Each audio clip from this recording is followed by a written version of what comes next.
everybody, how's it going? Dr. Incompetent here, and let's play some more Amazing Cultivation Simulator as we work through the tutorial, and now we're going to learn about ancient beasts and boss battles. So, indeed, there is an ancient beast attacking our sect. Open the secret menu on the right. Okay. So the secret menu has a butterfly. And we click Ancient Beast, and we are being attacked by the Flood Dragon. And here's its information. It's been awoken. It causes eruptions of underground water veins, dealing damage to targets and turning the area into shallow water. Okay. Flood Dragon draws power from the water and summons thunder strikes to deal damage to the target. Ouch. Call of the Herd uses dragon might to force nearby animals to attack. That's bad. Water compaction. If Flood Dragon's chi drops to 75% or less, it will absorb all water and steam from the location to stack the power of Water Spirit and transform into True Dragon. And then if it becomes True Dragon, it gets even worse. And it now hits multiple targets.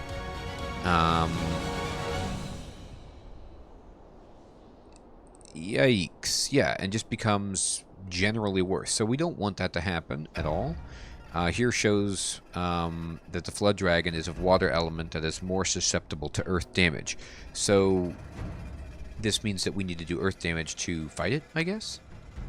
The player can encounter the other ancient beasts through different methods in the game, which will not be listed here in detail.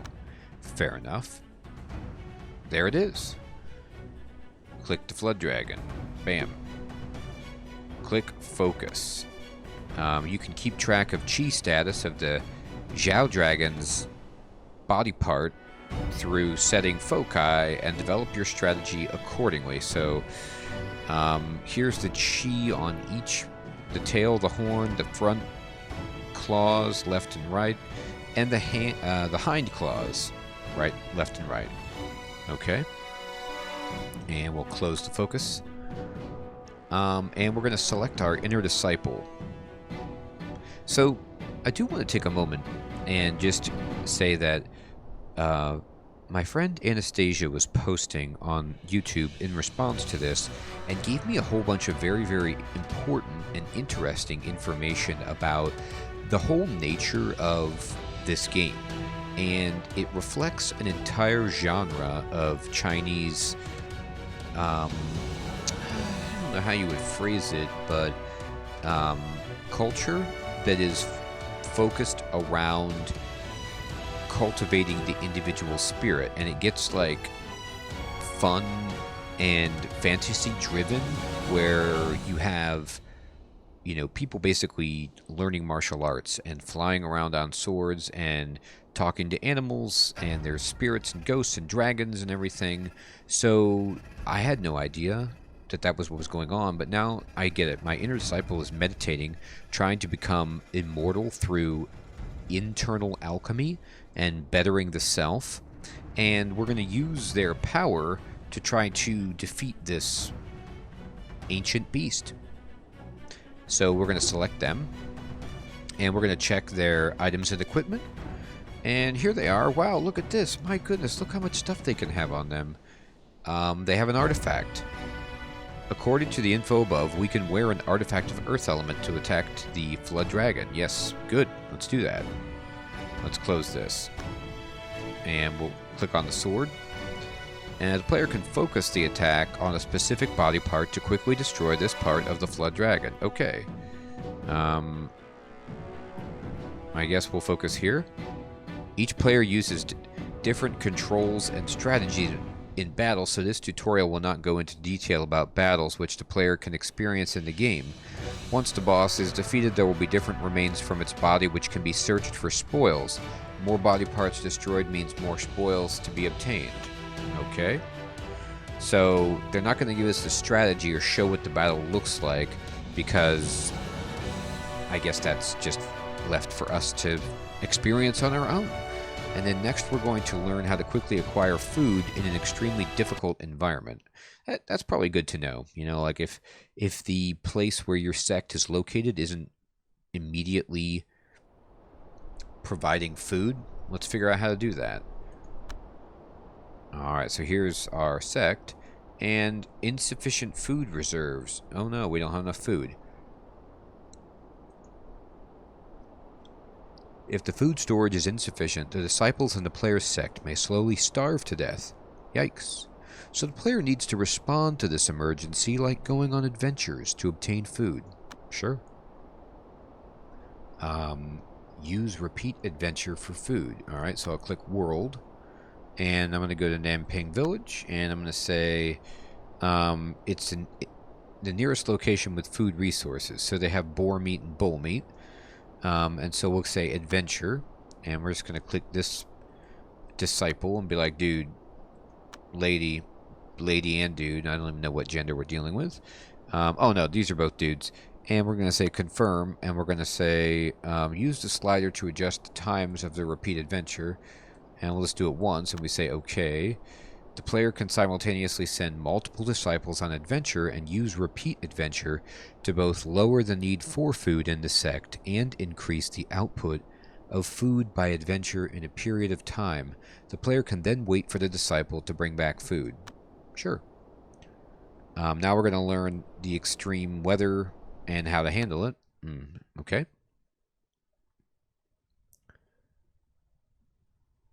Important. In this tutorial, learn some of the extreme weather in the game and how to handle it. Alright. So, here's the weather up here. When extreme weather happens in the player's sect, the player can check the weather icon in the top left to see its duration. The player needs to adjust their strategy and time to handle the situation. Okay? When extreme weather happens, it will change the current temperature. It's negative 53. That's extreme. That's like we're, you know, in Antarctica. Okay. I mean, not that cold, but really cold. Click and select a disciple. Yeah, you sleeping in the bed. Get your act together. Open the general stats. The temperature stats of the disciples in the sect decide whether they will be affected by extreme weather. Well, this person can, like, tolerate... Look at their ideal temperature. This woman, Yan Chunkui, I have no idea how to pronounce that. Her ideal temperature range is negative 90 Fahrenheit to 365 degrees Fahrenheit. She is very good at dealing with weather. However, if it dips down to negative 116, we have a problem. Alright, when a disciple in the sect is uncomfortable due to the extreme weather, it may cause injuries, and a disciple may die if the injuries are too severe. Makes sense? So we can equip a talisman of Supreme Yang. So let's equip that. And let's be like, hey, you need some Supreme Yang. And she's going to go over there and like go get it. And let's see how she's feeling. Let's just kind of speed it up. Wait for it to be equipped. Okay, I can't speed it up right now. Alright, fine. We'll just wait.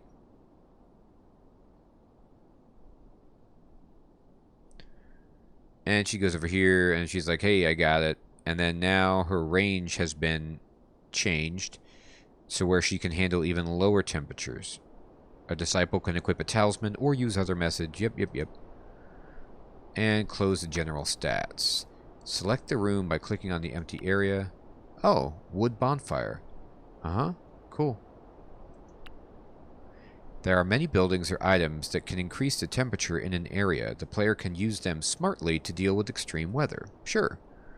There are more than one type of extreme weather. The player needs to use the items in the game wisely to better handle the other types of extreme weather. Yeah, I can do that. Next, we're going to learn about the Talisman of Invisibility, what it's used for, and how to use it to lower reputation. Why would I want to lower reputation? We'll find out, right? Okay. Click on the sect button to the right. In the game, more reputation will invite stronger enemies to attack, so the player needs to utilize the items in the game to lower the obtained reputation. Ah, I see. I thought it was like how well people favored you, but it's actually, I mean, it might be that, but it's also just like you attracting difficult enemies, and so you want to be invisible. You want to fly under the radar. So let's figure that out. You gain reputation by various actions pertaining to a sect. Reputation affects the difficulty of attacking enemies. Reputation affects a sect's size. Alright. Fair enough. So let's close it. The player can obtain the Talisman of Invisibility by drawing. When an inner disciple goes on adventure with an activated Talisman of Invisibility, it can effectively lower the obtained reputation. Alright.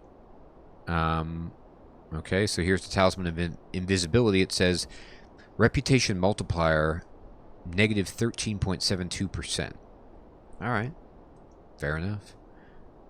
Let's get invisible. Dude, we're selecting you. We're saying equip this talisman. Can you do that?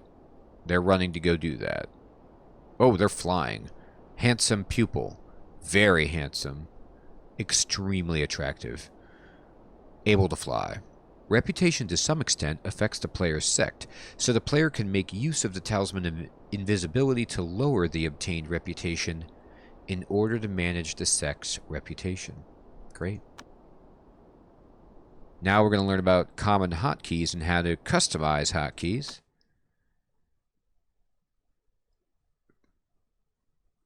Yeah, I'm going to be using the mouse a lot because I can't even remember necessarily how to play the game, let alone like what I want to have hotkeys for, but sure. Okay, check the hotkeys menu. So I can move around. Yeah, this is pretty intuitive. Q and E, speed and slow things down. Pause with the space bar. Change target with tab, makes sense. Target team. Multiple. Character controls, menu controls, area controls, adventure, quick save is F9, seems important. Okay, cool. Now we can close that. Player can adjust the hotkeys to suit their habit and use them accordingly. Sweet. Click and select a disciple. Use the hotkey F1 to eat. How about you eat something? Select an item to eat. Yeah, these eggs, or whatever these are. And then F2 to equip an item. Equip this. And then hold down the left mouse button and select all the disciples in the room. Everybody. Use left control and the 1 key to be like, hey, you're team 1. Makes sense. Right click to cancel. Use the key 1 to choose team 1. And we did by just pushing number 1. And then we are going to use the apostrophe key to attack the monster, aka this like bunny rabbit thing.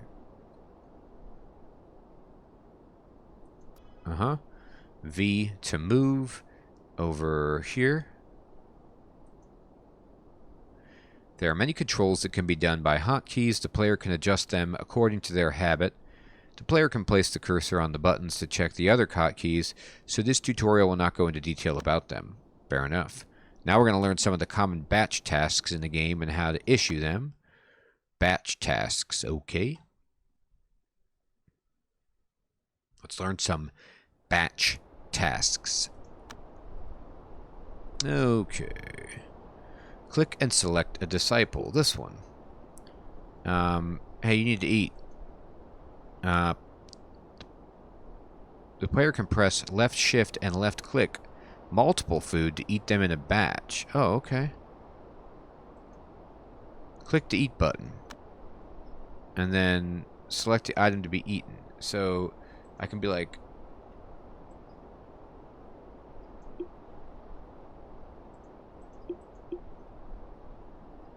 right click to cancel, alright? And then cancel, okay? Drag and select a target while holding control to issue rebuild in batch, alright? So I'm just going to hold control and be like, rebuild. The player can use ban in batch to ban some of the items that are not currently needed. Drag and select while holding control to issue cancel ban. Alright. Yep. Okay. Right click. Alright, look at all that. Player can issue rebuild to rebuild damaged buildings. Alright, so we're just going to hold control and be like, do that. Oh no, we're going to say demolish. And then demolish all of that. And they will. Once the player uses rebuild and batch, the outer disciples scheduled for construction will automatically go to the damaged buildings to rebuild them. There are other forms of batch tasks in the game waiting for the player to explore. Fantastic. Now we're going to learn how to quickly expand the various areas in buildings and use expansion to inherit in the area stats. Seems good. I need to expand. I need to inherit the area stats. Alright. So, expand your storage. When the storage hits full capacity, yep, it's all full, the player can expand the area to increase its capacity. Use the B to open the build page, and then we're going to say area, and we're going to say storage, and then drag to expand the storage to this big, I guess. And there it goes, and then right click to cancel, and then select the storage. Open the storage menu, and we're going to say an expanded storage will keep the filter settings to the original storage. Oh, nice. Okay, so it's just, it becomes a new storage area of the type that I've already defined. Fair enough. While the area of the field can no longer satisfy the inner disciple's needs, the player can expand the field to increase the acreage of the area for plants. So we're going to go B field, and then we're just going to expand it, I guess. And then cancel the build. So now it's been expanded, and then we can select the field, and an expanded field will keep the plant settings of the original field, grow plants. There are similar areas in the game that can be expanded in this way, so this tutorial will not go into detail about them. Well, thank you. Now we're going to learn how to quickly expand the various areas in buildings and use... No, wait, we already did that. Maybe they mean something else. Let's just see what they mean. Oh, wait, did I do it? Basic, cultivation, development, advanced. I did it! Everybody! Holy smokes! It took a long, long time. But we finally completed all of the game's tutorials, and we're ready to jump into actually playing the game. So the next episode, I will just call it Let's Play Episode 1. And this will be the final tutorial episode. So I'll have different playlists, but I'll have one overall playlist for the game, I think. So don't be alarmed when you see a number 1 on the next Amazing Cultivation Simulator video. That just means that we're moving on to our actual game and not doing any more tutorial. Awesome. Well, everyone, I'm so pumped to jump into the game. I feel like that's so much information. I'm going to see how much of it I can remember, but I get a general sense of it, and I'm really glad to have done the tutorial, because as Anastasia was saying, the game can potentially put you off because of how complicated it is, but maybe now that I've done this, and once we get into the first Let's Play, it'll be somewhat informative, educational, so that you can learn by my mistakes what to do and what not to do, maybe? We'll see. Alright everybody, thank you so much for watching. I hope you have an excellent evening or day, and I'll check you guys next time when we start our sect and build it all the way up to be completely invisible to the powers that be, and hope to not see any ancient beasts anytime soon. Alright, take care.